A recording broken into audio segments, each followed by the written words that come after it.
ആരാണ് ഖുറേഷി അബ്രാം? ഇനി ഇത് അറിയാൻ ദിവസങ്ങൾ മാത്രമാണ് ബാക്കിയുള്ളത്. ജനനായകനായി മോഹൻലാൽ ഗ്രൗണ്ടിൽ ഇറങ്ങുകയാണ്. എമ്പുരാൻ പ്രേക്ഷകർക്ക് അരികിലേക്കെത്താൻ ദിവസങ്ങൾ മാത്രം ബാക്കി നിൽക്കെ വലിയ ആവേശത്തിലാണ് ആരാധകർ. റിലീസിന് മുന്നോടിയായി താരങ്ങൾ പങ്കുവയ്ക്കുന്ന അപ്ഡേറ്റുകൾക്കും വലിയ സ്വീകാര്യതയാണ് പ്രേക്ഷകരുടെ ഭാഗത്തു നിന്നും ലഭിക്കുന്നത്. മാർച്ച് 27 രാവിലെ 6 മണിക്കാണ് ആദ്യ ഷോ ആരംഭിക്കുന്നതെന്ന് പോസ്റ്റർ പങ്കുവച്ചുകൊണ്ട് മോഹൻലാൽ ഫേസ്ബുക്കിൽ കുറിച്ചു. മലയാളം, തമിഴ്, തെലുങ്ക്, ഹിന്ദി, കന്നഡ ഭാഷകളിൽ പാൻ ഇന്ത്യൻ റിലീസായാണ് ചിത്രം എത്തുന്നത്. കഴിഞ്ഞ ദിവസമാണ് റിലീസ് തീയതി പ്രഖ്യാപിച്ചത്. ഇപ്പോഴിതാ ലാലേട്ടൻ നേരിട്ട് സിനിമയുടെ പ്രൊമോഷൻ പരിപാടികൾക്ക് ഇറങ്ങുകയാണ്. അതായത് മോഹൻലാലിനെ നായകനാക്കി സത്യൻ അന്തിക്കാട് സംവിധാനം ചെയ്യുന്ന ഹൃദയപൂർവ്വം എന്ന ചിത്രത്തിന്റെ ആദ്യ ഷെഡ്യൂൾ പൂർത്തിയായി. ഇനി എമ്പുരാൻ പ്രൊമോഷൻ പരിപാടികൾക്കായി സമയം നീക്കിവച്ചിരിക്കുകയാണ് താരമെന്ന് നേരത്തെ തന്നെ റിപ്പോർട്ടുകളുണ്ടായിരുന്നു.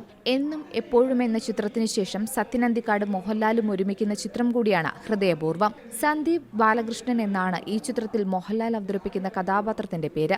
അഖിൽ സത്യന്റേതാണ് ചിത്രത്തിന്റെ കഥ.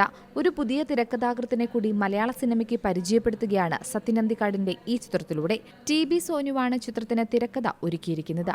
ഷോർട്ട് ഫിലിമുകളിലൂടെ കടന്നുവന്ന TB സോനുവിന്റെ നൈറ്റ് കോൾ എന്ന ടെലിഫിലിമാണ് സത്യൻ അന്തിക്കാടിനെ ആകർഷിച്ചത്.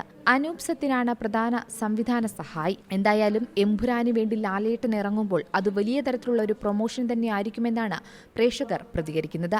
ലൈക്ക പ്രൊഡക്ഷൻസും ആശ്രവ സിനിമാസും ശ്രീ ഗോകുലം മൂവീസ് എന്നിവയുടെ ബാനറിൽ സുഭാസ്കരൻ, ആന്റണി പെരുമ്പാവൂർ, ഗോകുലം ഗോപാലൻ എന്നിവർ ചേർന്നാണ് എമ്പുരാന്റെ നിർമ്മാണം. ബോളിവുഡ്, ഹോളിവുഡ് സിനിമാ മേഖലയിൽ നിന്നും നിരവധി താരങ്ങൾ ചിത്രത്തിൽ അണിനിരക്കുന്നുണ്ട്.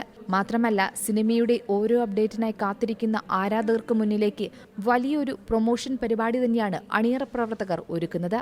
Entertainment desk, C Malayalam news. ഏറ്റവും പുതിയ വാർത്തകളും വിശേഷങ്ങളും വിരൽ തുമ്പിലറിയാൻ സി മലയാളം ന്യൂസ് എല്ലാ ഡിജിറ്റൽ പ്ലാറ്റ്ഫോമുകളിലും ലഭ്യം.